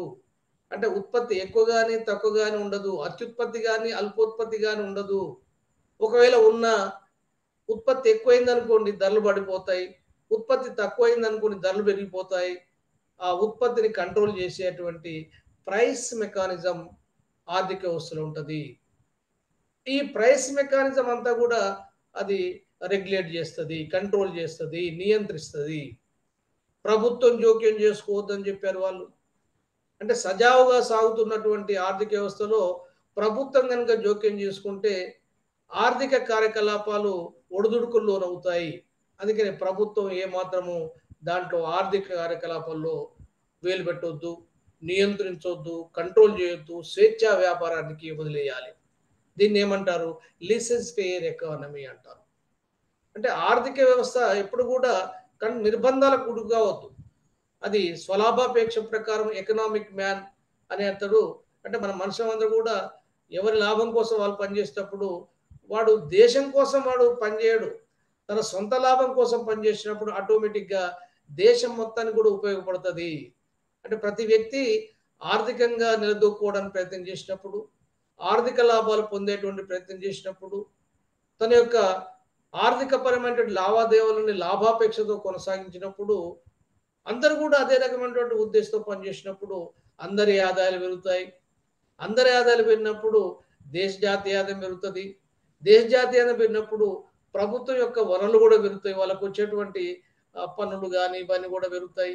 వాళ్ళు కూడా పబ్లిక్ వర్క్స్ ద్వారా ఆర్థిక కార్యకలాపాలు చురుగ్గా చేస్తారు. ఈ రకంగా ఆర్థిక కార్యకలాపాలు వేగవంతంగా కొనసాగి అవి ముందుకు పోతూ ఆర్థికాభివృద్ధి జరగడానికి స్వేచ్ఛా వ్యాపార విధానం ఒకటి అయితే, సంపూర్ణోద్యోగిత ఎల్లప్పుడూ కూడా ఆర్థిక వ్యవస్థలో ఉంటుంది. రెండవది అయితే, ఒకవేళ నిరుద్యోగిత కనుక ఏర్పడితే ఏంటంటే వేతన కోత విధానంగా చెప్తాడు ఏసీపీకు. అంటే వేతనాలు కోత చేయాలి, వేతనాలు కట్ చేయాలి, వేజ్ కట్ పాలసీ అంటాం. మనం వేజ్ కట్ పాలసీ కూడా సంప్రదాయ ఆర్థికవేత్తల యొక్క ఆలోచన విధానమే. వేతన నిధి ఉంటుంది, జేఎస్ మిల్ చెప్తాడు, కొంత నిధి ఉంటుంది, ఆ నిధి ద్వారానే వాటిని నడుపుతాము. తర్వాత స్వేచ్ఛా వ్యాపార విధానం ఉంటుంది, సంపూర్ణ ఉద్యోగిత ఉంటుంది, సప్లై క్రెడిట్స్ ఓన్ డిమాండ్. ఇవన్నీ కూడా సాంప్రదాయ ఆర్థికవేత్తల అర్థశాస్త్రంలో ఉన్నటువంటి ముఖ్యమైనటువంటి భావనలుగా మనం గుర్తుపెట్టుకోవాలి. వీటన్నిటి మీద ఒకటేసారి గొడ్డలు పెట్టుగా ఆర్థిక మాంద్యం 1929లో వచ్చింది. దాన్ని 1930s డిప్రెషన్ అంటాం మనం. వాటికి ఆన్సర్ లేకపోయింది. ఎవరైతే సాంప్రదాయ ఆర్థికవేత్తలు ఎంతో కాలం పాటు వాళ్ళ యొక్క ఆర్థిక సిద్ధాంతాలు తిరుగు లేకుండా, అంటే దానికి ఎదురు లేకుండా ఉన్నటువంటి పరిస్థితిలో ఆర్థిక మాంద్యం, ప్రపంచ వ్యాప్తంగా వచ్చేటువంటి ఆర్థిక మాంద్యం అప్పటికి ఉన్నటువంటి ఆర్థిక సిద్ధాంతాలను ఒక కుదిపినాయి, అది అవుట్డేటెడ్గా మార్చినాయి. వాటి దగ్గర ఈ సమస్యకు పరిష్కార మార్గానికి చెప్పేటువంటిది సమాధానం, దెర్ ఇస్ నో ఆన్సర్. డిప్రెషన్కు ఆన్సర్ లేకుండా పోయింది. అటువంటి తరుణంలో 1936లో జేమ్ కీన్స్ రాసినటువంటి గ్రంథం ఏదైతే ఉందో, general theory of employment and interest and money, ఒక ఆశాకిరణం లాగా ఈ ఆర్థిక మాంద్యానికి పరిష్కార మార్గం చూపించేటువంటి దానిగా ఆ రోజు వెలుగులోకి వచ్చింది. ప్రభుత్వ జోక్యం అవసరమని చెప్పాడు అప్పుడు. గ్రేట్ డిప్రెషన్ పోవాలంటే ప్రభుత్వ జోక్యం లేకుండా అది సాధ్యం కాదు. అందుకని అతను ఏమంటాడంటే ప్రభుత్వంలో ఆ గవర్నమెంట్ ఇంటర్ఫరెన్స్ అనేటిది మస్ట్ అండ్ షుడ్‌గా మనకు జేమ్ కీన్ చెప్తాడు. మరి కీన్ చెప్పిన తర్వాత అది మిక్స్డ్ ఎకానమీ లక్షణాలు అక్కడ మనకు కనపడతాయి. అంతకుముందు మొత్తం కూడా క్యాపిటలిస్ట్ ఎకానమీ అయితే ప్రభుత్వ జోక్యం ఉండాలి, ప్రభుత్వ నియంత్రణ ఉండాలి అని చెప్పుకుంటూ అంతకు ముందు ఉన్నటువంటి సాంప్రదాయ ఆర్థికవేత్తల యొక్క సిద్ధాంతాల్ని తీవ్రంగా ఖండిస్తూ వాటిని ఒక మాటలో చెప్పాలంటే చీల్చి చెండాడుతూ అన్నిటినీ వాటిని తప్పుపడుతూ సంపూర్ణోద్యత ఉండదు అంటాడు. అట్లాగే సప్లై క్రియేట్స్ ఓన్ డిమాండ్ అనేది తప్పు అంటాడు. డిమాండ్ క్రియేట్స్ సప్లై అన్నటువంటి డిమాండ్ అనే దానికి ఎక్కువ పెద్దపీట వేస్తాడు. అందుకనే అతడు aggregate demand and aggregate supply effect demand చెప్తాడు. ఎఫెక్ట్ డిమాండ్ అనేది ఆ దేశం యొక్క ఉద్యోగితని ఉత్పత్తిని నిర్ణయించడానికి ప్రధాన భూమికను పోషిస్తుందని చెప్పేసి మనకు మ్యాక్రో ఎకనామిక్స్ డెవలప్మెంట్ అంతా కూడా అక్కడ మనకు కనపడుతుంది. అంటే అర్థశాస్త్ర పరిధి చెప్పుకున్నప్పుడు మనం దూరంగా మైక్రో ఎకనామిక్స్ ఎందుకు పోయామంటే ఇక్కడ కేవలం అర్థశాస్త్రం అంటే వినియోగము, ఉత్పత్తి, వినిమయం, అట్లాగే పంపిణీ, consumption, production, exchange and distribution ఈ నాలుగే కావు. ప్రభుత్వ జోక్యం కూడా అవసరం.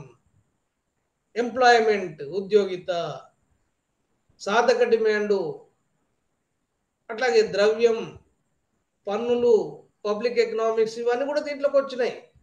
అంటే అర్థశాస్త్ర పరిధి రోజు రోజుకు అది విస్తరించుకుంటూ పోయింది. ఇంటర్నేషనల్ ట్రేడ్ కూడా దీంట్లోకి వచ్చింది.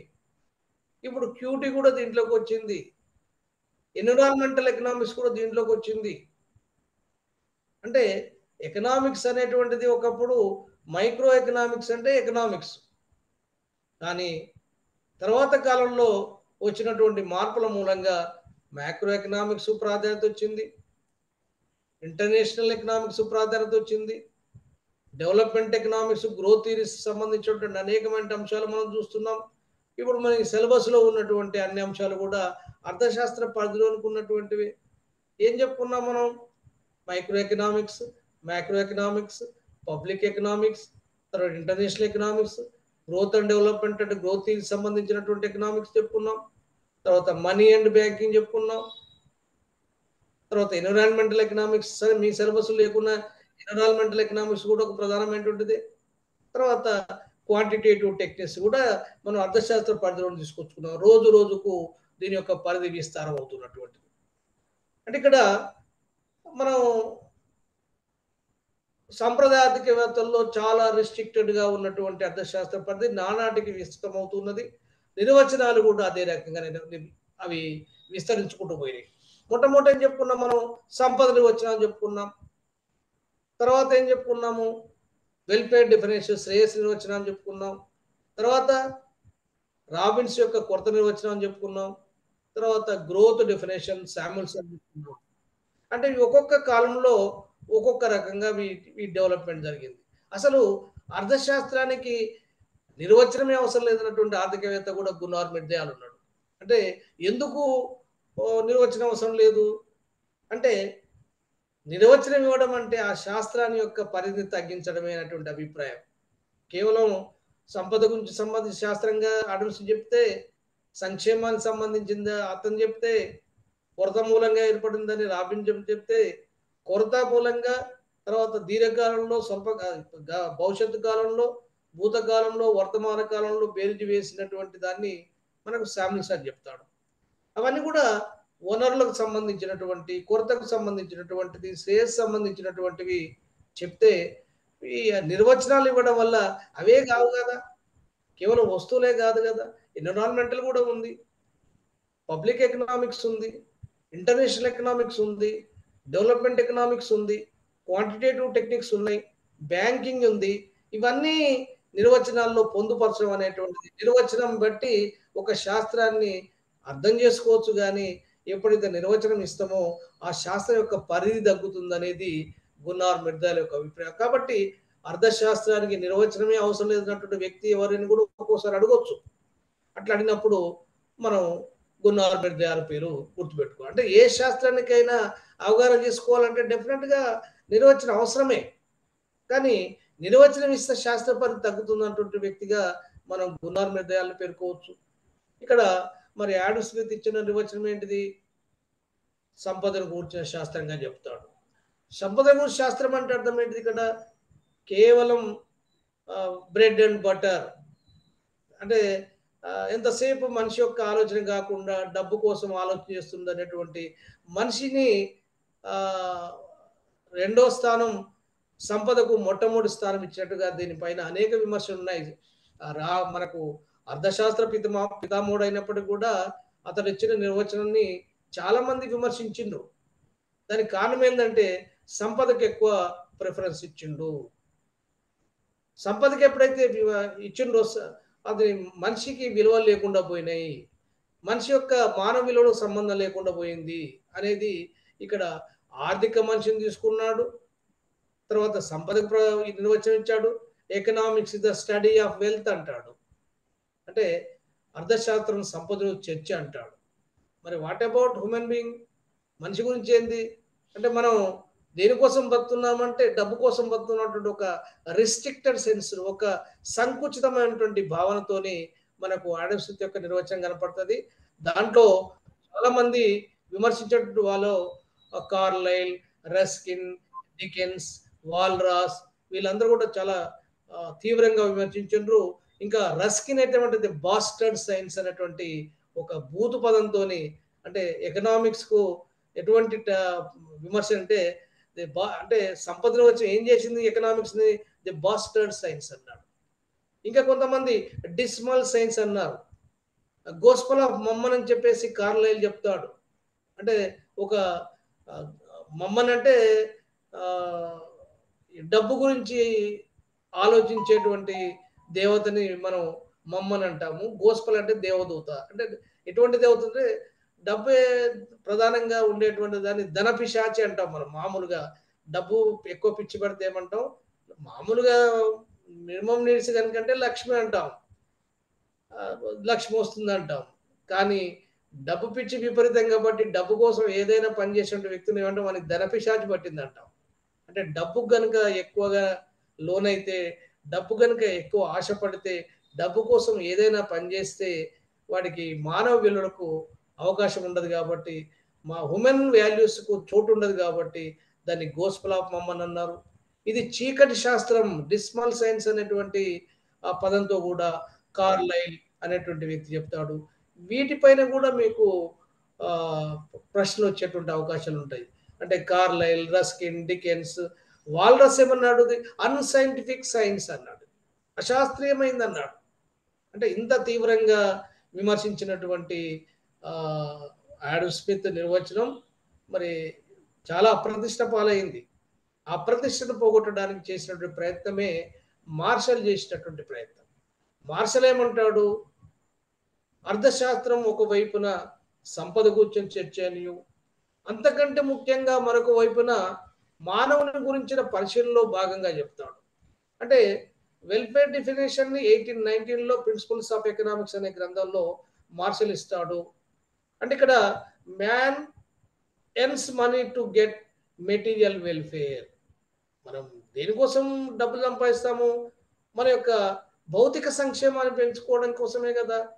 అందుకని నో డౌట్ ఇది ఒక వైపున సంపద గురించి చర్చనే అంటాడు. కానీ ఇంకొక వైపున మానవుడు తన సంక్షేమాన్ని ఎట్లా పెంపొందించుకోవాలని చెప్పేటువంటి శాస్త్రంగా చెప్తారు కాబట్టి, ఇతడు చేసిన పని ఏందంటే మార్షల్ చేసిన పని సంక్షేమానికి అంటే మానవునికి మొట్టమొదటి స్థానం ఇచ్చేసి సంపదకు రెండో స్థానం ఇస్తాడు. ఆడమ్ స్మిత్ ఏం చేశాడు? సంపదకు మొట్టమొదటి స్థానం ఇచ్చి మనిషికి రెండో స్థానం ఇచ్చాడు. ఆహ్, ఆ స్థానాల్ని తారుమారు చేసేటువంటి పరిస్థితి మనకు వెల్ఫేర్ డిప్రెషన్ కనపడుతది. దాని మీద కూడా విమర్శలున్నాయి.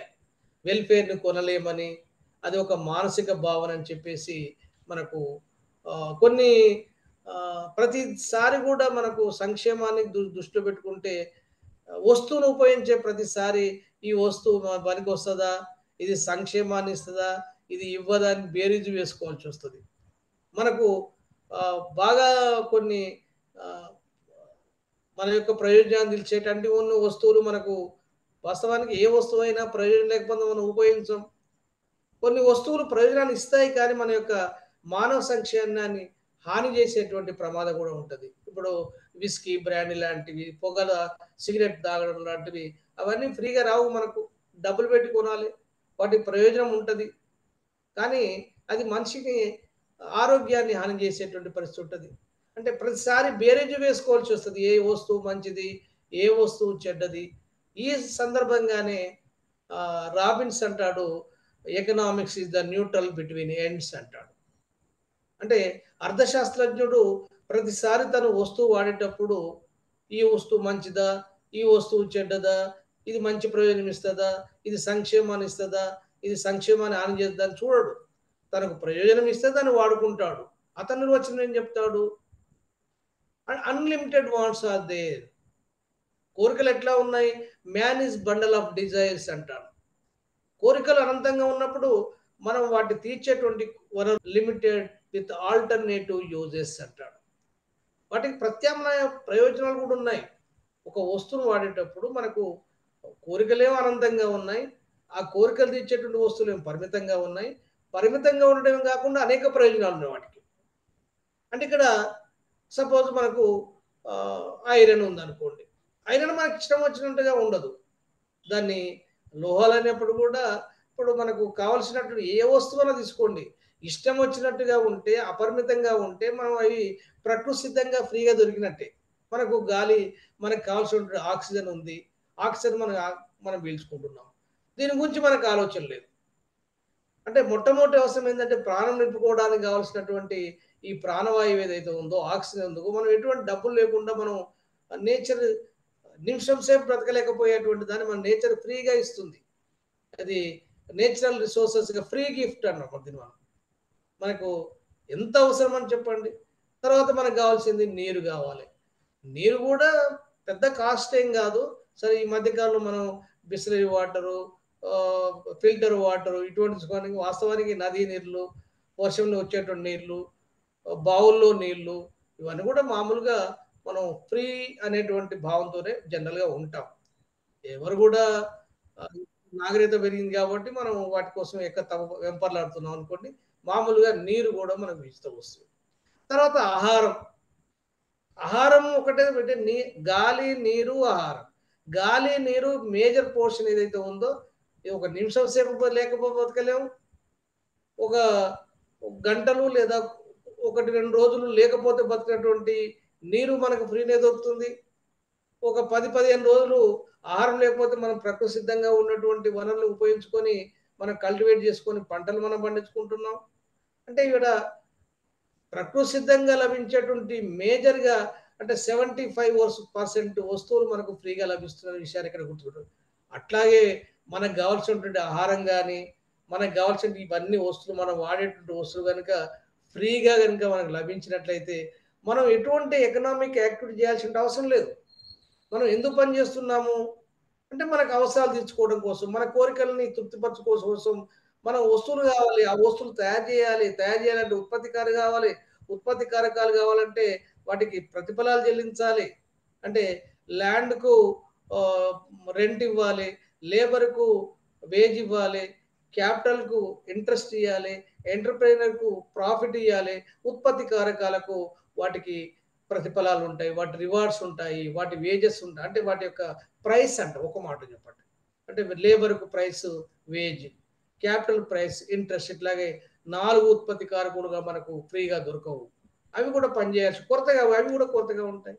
అంటే ఎందుకు చెప్తున్నామంటే అనంతమైన మానవ వాంఛలకు, వాంఛలంటే కోరికలు. అనంతమైన మానవ వాంఛలకు బహుళ ప్రయోజనం గల పరిమిత సాధనాలకు.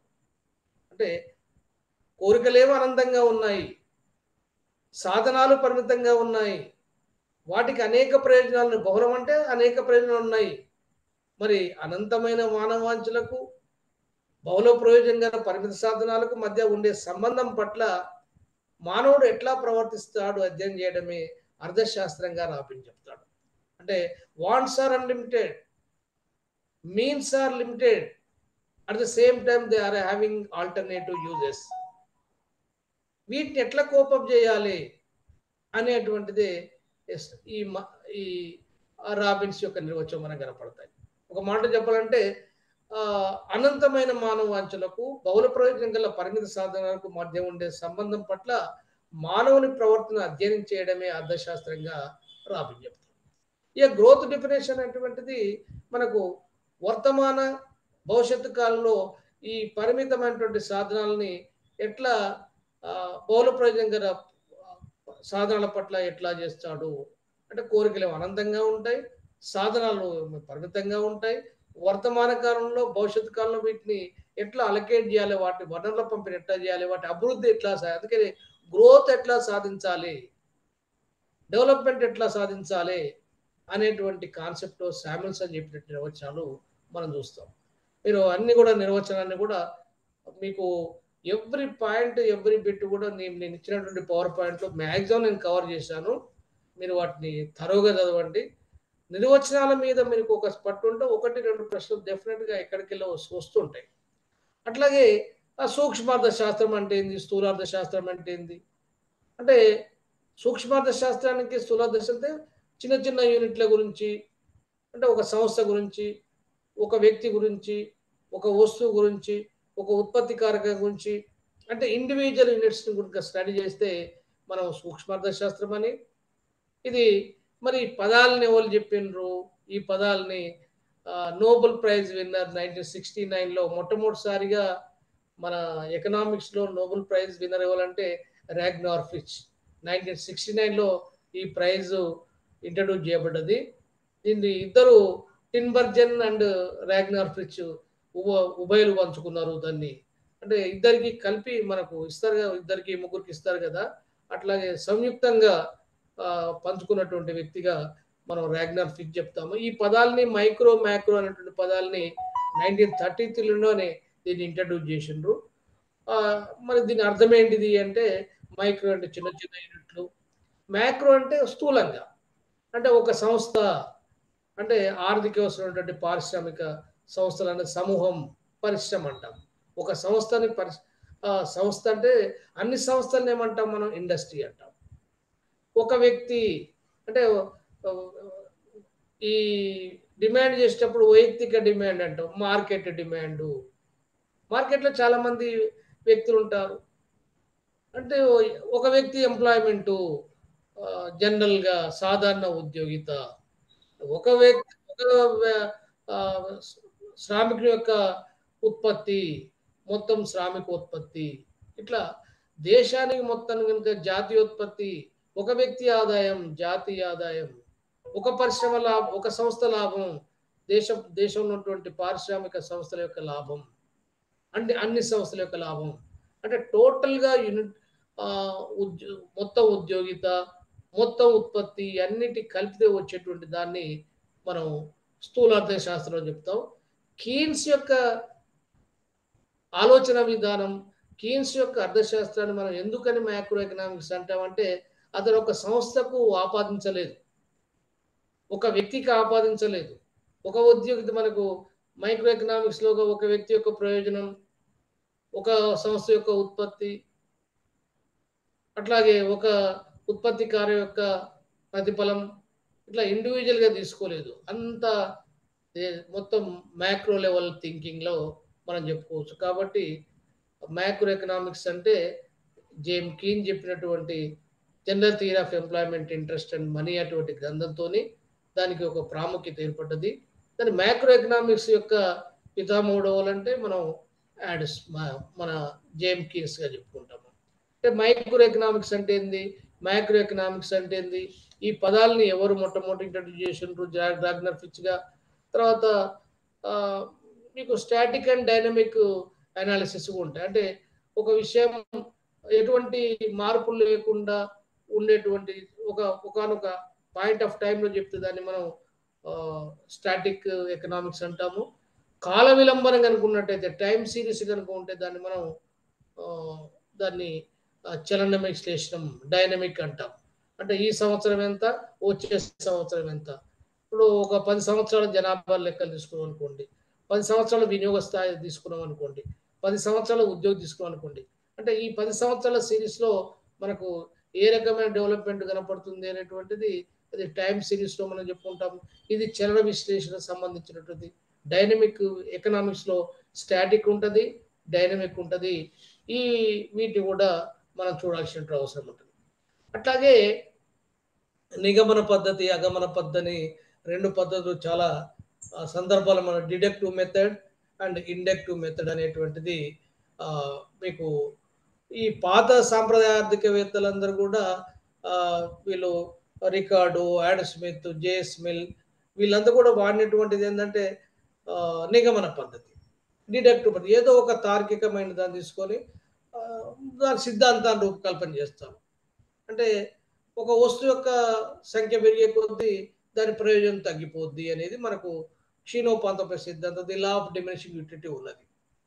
దాంట్లో ఏం చెప్తారు? వస్తు సంఖ్య పెరిగే కొద్దీ ప్రయోజనం తగ్గుతుంది అనేది ఒక జనరల్‌గా మనకున్నటువంటి దాన్ని తీసుకొని ఒక సిద్ధాంతాన్ని రూపొందించారు. ఒక వ్యక్తి ఒక వస్తువుని అదే పనిగా ఉపయోగిస్తే జనరల్‌గా దాని పట్ల ఆసక్తి పోయి విరక్తి వస్తదనేటువంటిది మనకు ఉన్నటువంటి ఆహ్, విషయం తెలుసు కాబట్టి దాన్ని జనరల్ విషయాలను తీసుకొచ్చి ఒక స్పెసిఫిక్ సిద్ధాంతాన్ని జనరల్ టు స్పెసిఫిక్ అట్లా తీసుకునేటువంటిది మనకు దీంట్లో కనపడతాయి. అది demand, the marginal diminishing utility ఈ సిద్ధాంతాలన్నీ కూడా మనకు దాంట్లోకెళ్ళి తీసుకున్నటువంటివే. ఇకపోతే అగమన పద్ధతికి సంబంధించినటువంటి చాలా ఇండక్టివ్ మెథడ్ ఎట్లాగంటే స్టాటిస్టిక్ ఉపయోగిస్తారు. స్టాటిస్టిక్ ఉపయోగించడం అనేటువంటి దాన్ని మనకు కరెక్ట్ రిజల్ట్ పాపులేషన్ ఉందనుకోండి. జనాభా ఎట్లా పెరిగింది, మాల్తా జనాభా సిద్ధాంతం ఇవన్నీ కూడా బీజగణిత శ్రేణిలో పెరుగుతాయి, అంకగణిత శ్రేణిలో పెరుగుతాయని చెప్పినటువంటి సిద్ధాంతాలు ఇది అగమన పద్ధతి ఇప్పుడు ఉపయోగించేటువంటి ఎకనామిక్స్‌లో అగమన పద్ధతిలో బాగా ఉపయోగిస్తున్నటువంటిది మనం చూస్తాము. దాంట్లో మంచి చెడ్డలు అంటే సుగుణాలు, మెరిట్స్ అండ్ డిమెరిట్స్ కూడా మనం ఒకసారి చూడండి పవర్ పాయింట్‌లో. ఇకపోతే ప్రిన్సిపల్స్ ఆఫ్ ఎకనామిక్స్ అంటే ఎటువంటి నేచర్ ఉంటది. నేచర్ ఆఫ్ ప్రిన్సిపల్స్ అంటే ఎకనామిక్స్ ప్రిన్సిపల్ కూడా నేచర్ ఏంటిది? అంటే వాటికి ఆర్థిక సూత్రాల స్వభావం ఏంటిది అనేది కూడా మీరు గమనించాల్సిన ఇంకొక ముఖ్య విషయం. అందుకనే ఆల్ఫ్రెడ్ మార్షల్ అంటాడు, ఎకనామిక్ సిద్ధాంతాలు ఎటువంటివి అంటే లా ఆఫ్ టైడ్స్ అంటాడు. లా ఆఫ్ టైడ్ అంటే సముద్రం అలలతో పోలుస్తాడు. ఎప్పుడు అలలు పెరుగుతాయో, ఎప్పుడు అలలు తగ్గుతాయో అనేది ఎట్లయితే మనం ఖచ్చితంగా చెప్పలేమో, ఈ ఆర్థిక సూత్రాలు అట్లాగే కరెక్ట్‌గా మనం ఉండవు. ఇప్పుడు భౌతిక సిద్ధాంతాలు అంటే ఫిజిక్స్‌లో, కెమిస్ట్రీలో ఉన్న సిద్ధాంతాల్లాగా ఎకనామిక్ సిద్ధాంతాలు ఉండవు. దానికి కారణం ఏందంటే, ఒక సైన్స్ అనేటువంటిది డెఫినిట్‌గా ఖచ్చితంగా ఉన్నటువంటిది. పాజిటివ్ సైన్స్ అంటాం మనం. నార్మేటివ్ సైన్స్ అంటే ఈ సోషల్ సైన్స్ అన్ని కూడా నార్మేటివ్ సైన్స్. మనం ఎట్లా ఉండాలనుకుంటే అట్లా ఉంటది. మనం నిర్ణయించుకున్నటువంటిది. మనం రూపకల్పన చేసుకున్నటువంటిది. సమాజానికి మనం సమాజం ఎట్లా అనుకుంటే దాన్ని అట్లా రూపకల్పన. ప్రకృతి శాస్త్రాలు అట్లా కావు. ఇప్పుడు సైన్స్ ఉందనుకోండి, భూమికి ఆకర్షణ శక్తి ఉంది. అంటే ఒక వస్తువుని మనం పైకి ఇట్లా ఏస్తే తప్పనుకోని కింద పడుతది. కింద పడడానికి కారణం ఏందంటే డ్యూ టు గ్రావిటేషన్ పవర్. అది మనం వద్దంటే ఆగదు. అంటే మానవునికి ఉపయోగాలు ఉంటాయి. వాస్తవానికి మనం నడుస్తున్నామంటే, మనం జీవిస్తున్నామంటే భూమి మీద ఈ గ్రావిటేషన్ పవర్ ఇయన్నీ ఉంటేనే మనం దీంట్లోనే మన మనుగడ సాగిస్తున్నాం. అవి మనకు పనికొస్తాయి. కానీ అవి మనం చెప్పినట్టు వినవు ఆ శాస్త్రాలు. ప్రకృతి శాస్త్రాలు సమాజానికి పనికొస్తాయి గానీ, సమాజానికి స్వతంత్రంగా ప్రవర్తిస్తాయి. ఇండిపెండెంట్‌గా సమాజానికి సంబంధం లేకుండా మనం ఉన్నా లేకున్నా ప్రకృతి శాస్త్రాలు, సిద్ధాంతాలన్నీ గూడా నిలకడగా ఉంటాయి. సమాజానికి ఉపయోగపడతాయి. అయితే సమాజంతో సంబంధం లేకుండా అవి ఇండిపెండెంట్‌గా వివరిస్తాయి. అట్లా గాకుండా నార్మేటివ్ సైన్స్ ఏంటిదంటే ఆహ్, స్వతంత్రంగా ప్రవర్తించలేవు. సమాజంతోనే ఉన్నప్పుడు లా ఉందనుకోండి, మనం ఏవైతే నిబంధనలు పెట్టుకుంటామో దాంట్లో అయి ఉంటాయి. అంతెందుకు మన మ్యారేజ్ యాక్ట్స్ ఉన్నాయి. ముస్లిం మ్యారేజ్ ఒక రకంగా ఉంటది. హిందూస్ ఒక రకంగా ఉంటది. ఒక్కొక్క మతానికి ఒక రకంగా ఉంటాయి. ఆస్తుల పంపకాన్ని ఒక్కొక్క రకంగా ఉంటాయి. ఒక రాష్ట్రానికి ఒక రాష్ట్రం నిబంధనలు వేరే ఉంటాయి. తర్వాత ఓటు హక్కుకు సంబంధించిన ఒకసారి 18 పెట్టుకున్నాం. ఒకసారి 21 పెట్టుకున్నాం. రోడ్ సెన్స్ ఉందనుకోండి. మనం కొంచెం లెఫ్ట్ పోతాము. అమెరికాలో రైట్‌కెళ్ళిపోతారు. అంటే ఇక్కడ సమాజంతో సంబంధం మనం ఎట్లా రూపకల్పన చేసుకుంటే అట్లా ఉండేటువంటి శాస్త్రాలు, సిద్ధాంతాల్ని మన పాలిటిక్స్ గాని, తర్వాత పబ్లిక్ అడ్మినిస్ట్రేషన్ గాని, ఇవన్నీ గూడా లా గాని, మానవ సమాజం ఎట్లా అనుకుంటే అట్లా ఉంటది. అంటే మానవ సమాజానికి అనుగుణంగా వాటి మార్పు జరుగుతాయి. మరి ఎకనామిక్ సిద్ధాంతాలు ఎట్లా ఉంటాయి? ఎకనామిక్ సిద్ధాంతాల్లో 2 లక్షణాలుంటాయి. కొంతవరకు మిగతా సామాజిక శాస్త్రాలకు భిన్నంగా దీంట్లో కొన్ని భౌతిక శాస్త్ర లక్షణాలుంటాయి. భూమికి ఆకర్షణ శక్తి ఉన్నట్ల ఎట్లాగైతే కొంత సిద్ధాంత రూపంగా చెప్పుకుంటాం అంటే కార్యకారణ సంబంధం అంటే కాజ్ అండ్ ఎఫెక్ట్. ఏ కారణం చేతోని ఏ ఫలితం వస్తుందో ఎకనామిక్స్‌లో ఉంటాయి. ఆ సిద్ధాంతాల ఆధారంగానే మనం the law of diminishing marginality, the law of variable proportions, demand principle, supply principles ఇవన్నీ కూడా మనం వాటి ఆధారంగా చేసుకున్నటువంటిది. వస్తువులు ఎక్కువైతే ప్రయోజనం తగ్గుతది. The law of diminishing marginality. ఉత్పత్తి కారకాలు పెరుగుకుంటూ పోతే ఉత్పత్తి కూడా తగ్గుతది. The law of variable proportions చరానుపాత సిద్ధాంతం. ఇవన్నీ కూడా సిద్ధాంతాలన్నీ కూడా ఎట్లా వచ్చినాయంటే అనుభవపూర్వకంగా కొన్ని దాన్ని చూసుకొని దాంట్లో కొంత సైంటిఫిక్ కనపడుతుంది మనకు. అయితే దీంట్లో ఖచ్చితంగా ధర పెరిగితే డిమాండ్ తగ్గుతది. ధర తగ్గితే డిమాండ్ పెరుగుద్దన్న సూత్రము డిమాండ్‌కు మినహాయింపులున్నాయి. గిఫెన్ వైపరీత్యం ఉంది. వెబ్లిన్ వస్తువులున్నాయి. అంచనా వ్యాపారం ఉంది. ఇవన్నీ కూడా డిమాండ్ సూత్రానికి ఎప్పుడు కూడా 100% కరెక్ట్‌గా ఉండదని మనకు అర్థమైపోతూనే ఉంటుంది. అందుకనే దీన్నేమంటాడు లా ఆఫ్ టైడ్స్ అనేటువంటి పదంతోని మనకు ఆల్ఫ్రెడ్ మార్షల్ చెప్తాడు. అంటే ఎప్పుడూ ఇది ఎక్స్‌పెక్ట్ చేస్తాము, ఊహిస్తాము. అంటే వాటి టెండెన్సీ మాత్రమే చెప్తాము. అంటే దీని సంఘటనలు ధోరణి మాత్రమే చెప్తాం గానీ, ఇది ఖచ్చితంగా ఇట్లనే జరుగుతది 100% జరుగుతది సిద్ధాంతాలని చెప్పడానికి అవకాశం లేదు. డిమాండ్ సిద్ధాంతం గూడా 100% ధర తగ్గితే డిమాండ్ పెరగడం అనేటువంటిది సాధారణ జరిగినప్పుడు గూడా గిఫెన్ వైపరీత్యాలు అట్లా గాదు. ఈ రకంగా మనకు ఈ సిద్ధాంతాలకు సంబంధించినటువంటిది, అంటే సూత్రాలకు సంబంధించినటువంటిది, నిర్వచనాలకు సంబంధించినటువంటిది, పద్ధతులకు సంబంధించినటువంటిది అంటే మెథడాలజీ అంటాం దీన్ని. అంటే ఈ మొట్టమొదటి ఉన్నటువంటి ఒక 10, 20 స్లైడ్స్ ఏవైతే ఉన్నాయో పవర్ పాయింట్‌లో ఇవి బేసిక్స్ స్లైడ్స్‌గా మీరు గుర్తుపెట్టుకోండి. ఒకటి అర్థశాస్త్రం దాని యొక్క పుట్టు పూర్వోత్తరాలు ఎట్లా ఉన్నాయి. తర్వాత దీని యొక్క ఆలోచన విధానం సాంప్రదాయ ఆర్థికవేత్తలది ఎట్లా వచ్చింది. తర్వాత నిర్వచనాలు ఎన్ని రకాలుగా ఉన్నాయి. దాంట్లో ఆడమ్ స్మిత్ నిర్వచనము, తర్వాత సంపద నిర్వచనము, ఆహ్, శ్రేయస్ నిర్వచనము మార్షల్‌ది, కొరత నిర్వచనం లైనల్ రాబిన్స్‌ది, వృద్ధి నిర్వచనము గ్రోత్ డెఫినిషన్ శామ్యుల్సన్‌ది, వాటిలో ఉన్నటువంటి సారాంశం ఏంది? వాటిలో ఉన్నటువంటి వాటిపైన ఉన్నటువంటి విమర్శ ఏందని చూసిన తర్వాత మైక్రో ఎకనామిక్స్‌కు, మాక్రో ఎకనామిక్స్‌కు ఉన్నటువంటి తేడా ఏంటిది? ఎవరు దేనికి ప్రాధాన్యత ఇచ్చారు? తర్వాత స్టాటిక్ అండ్ డైనమిక్ ఎకనామిక్స్ అంటే ఏమిటివి?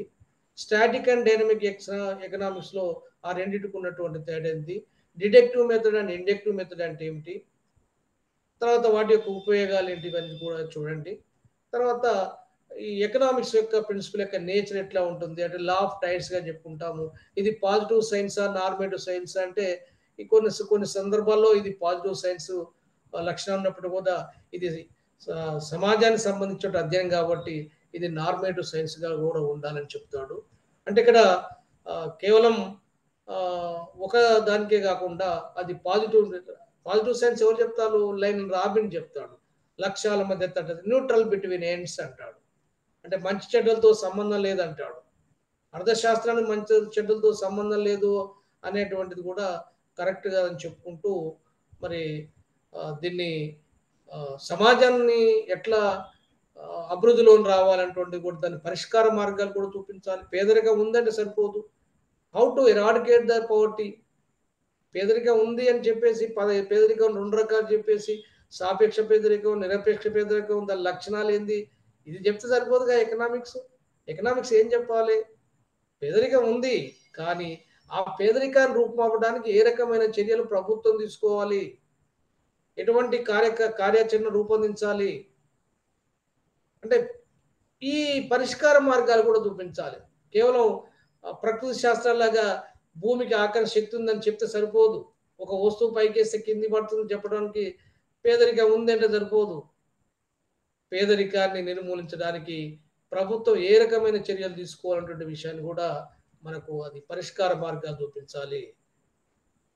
అంటే ఇది కేవలం దూరం చూపించేటువంటి, టెండెన్స్ చూపించేటువంటిది కాకుండా ఇది సోషల్ సైన్స్ కాబట్టి దీన్ని నార్మేటివ్ సైన్స్ లక్షణాలు కూడా దీంట్లో ఉండాలి. ఇట్లా మనం ఆహ్, ఈ డిఫరెంట్ టాపిక్స్‌ని దాంట్లో భాగంగానే స్కోప్ ఆఫ్ ఎకనామిక్స్, తర్వాత ఎకనామిక్ ఏజెంట్స్, ఎకనామిక్ యాక్టివిటీస్ అంటే ఏమిటి?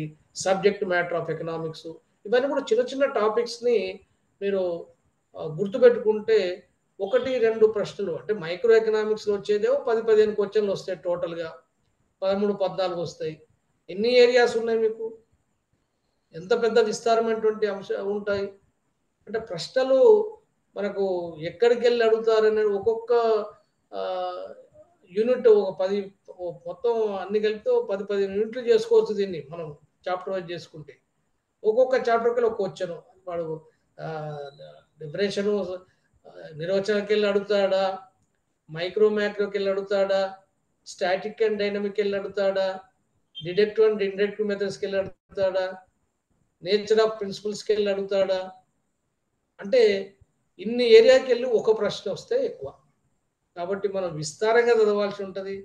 దాన్ని అర్థం చేసుకోవాల్సొస్తది. అర్థం చేసుకున్న తర్వాత మనం ప్రెజెంట్ చేసేటప్పుడు 10 రకాలుగా అడిగేటువంటి ప్రశ్నలు. ఒకటి డైరెక్ట్‌గా అడగొచ్చు, ఇండైరెక్ట్‌గా అడగొచ్చు, ఆడ్ వన్‌గా అడగొచ్చు, సరైన జత అడగొచ్చు, సరికాని జత అడగొచ్చు. ఇటు ఒక ఆర్డర్‌లో క్రమ పద్ధతిలో అడగొచ్చు. రచయితలకు పుస్తకాలకు లింక్ పెట్టి అడగొచ్చు. ఇట్లా అడిగేటువంటి ధోరణి కూడా భిన్నంగా ఉంటది. కాబట్టి ఆ పేపర్ సెట్ చేసేటువంటి వ్యక్తి యొక్క ఆలోచన విధానం ఎట్లా ఉంటదని కనిపెట్టాలంటే వాడు ఎట్లా అడిగినా మన ప్రశ్నకు సమాధానం రాసేటట్టు ఉండాలంటే మనకు భిన్నమైన కోణాలకెళ్ళి మనం ప్రిపేర్ కావాల్సిన అవసరం ఉంటది. ఆ దిశగా మీరు ప్రిపేర్ అయితే డెఫినిట్‌గా మీ సక్సెస్ రేట్ బ్రహ్మాండంగా ఉంటది. అట్లా మీరు ప్రిపేర్ కాండి. ఆహ్, ఇంకొకటేంటిదంటే నేను మీరు మీకు మెసేజ్ ఒకటి పెడతాను చివర్లో. Nalgonda economics forum dot org అనే లింక్ ఇస్తాను. ఆ లింక్ ఇయ్యగానే నల్గొండ ఎకనామిక్స్ ఫోరం మనకు వెబ్‌సైట్ కనపడుతది. ఆ చివర్లో యూట్యూబ్ క్లాసెస్ అని ఉంటాయి. ఆ యూట్యూబ్ క్లాస్‌ని క్లిక్ చేయండి. ఇటు మన లెఫ్ట్ సైడు మీకు సబ్జెక్ట్ అని ఒకటొస్తది. దాంట్లో క్లిక్ చేయగానే మైక్రో, మాక్రో, పబ్లిక్ ఎకనామీ ఇట్లా మీకు కనపడతాయి. మీరు తర్వాత వాటి జోలికి పోకండి. ఫస్ట్ మీరేంటంటే మైక్రోకి వెళ్ళండి. మైక్రో క్లిక్ చేసి సెర్చ్ అని కొట్టండి. మీకు ఎన్ని వీడియోలు ఉన్నాయో అన్ని వీడియోలు మీకు కనపడతాయి. మీరు ఏ టాపిక్ కావాలంటే ఆ టైప్ మీద క్లిక్ చేయండి. ఆటోమేటిక్‌గా యూట్యూబ్‌కెళ్ళిపోతది. మళ్ళా మీరు యూట్యూబ్ పోయి దాంట్లో వెతకాల్సిన అవసరం ప్లే స్టోర్ పోయి దాంట్లో వెతకడం చాలా కష్టం. నేను నిన్న పెట్టిన లింకులు కూడా అది ఏ టాపిక్ అని మీద క్లిక్ చేసినాక అది వస్తప్పుడు ప్లే అయితప్పుడే తెలుస్తది. ప్లే అయితప్పుడు తెలవకుండా ఇది నిర్వచనాలకు సంబంధించిందా? సూక్ష్మార్థ, స్థూలార్థ శాస్త్రమా?